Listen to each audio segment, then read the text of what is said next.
কোটা আন্দোলনকারীদের সঙ্গে আলোচনায় বসতে চান প্রধানমন্ত্রী শেখ হাসিনা।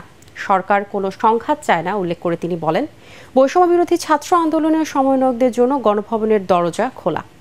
রাজধানীতে প্রধানমন্ত্রী বাসভবন গণভবনে পেশাজীবী সমন্বয়ক পরিষদের কেন্দ্রীয় নেতাদের সাথে বৈঠকে তিনি কথা বলেন।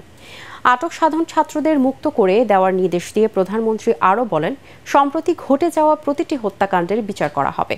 এ সময় বিশ্ববিদ্যালয়, স্বায়ত্তশাসিত প্রতিষ্ঠান ও সরকারি প্রতিষ্ঠানে প্রস্তাবিত পেনশন ব্যবস্থা বাতিল বলেও ঘোষণা দেন প্রধানমন্ত্রী। এদিকে চলমান পরিস্থিতি নিয়ে শুক্রবার রাতে গণভবনে প্রধানমন্ত্রীর সাথে জরুরি বৈঠকে বসেন দলের সাধারণ সম্পাদক ওবায়দুল কাদের, সভাপতি মণ্ডলীর সদস্য, কেন্দ্রীয় নেতা ও মন্ত্রী পরিষদের সদস্যরা। এতে বৈষম্য বিরোধী ছাত্র আন্দোলনের সমন্বয়কদের সঙ্গে বসে চলমান পরিস্থিতি শান্ত করতে দলের সভাপতি মণ্ডলীর সদস্য অ্যাডভোকেট জাহাঙ্গীর কবির নানক, যুগ্ম সাধারণ সম্পাদক মাহবুবুল আলম হানিফ ও আ.ফ.ম.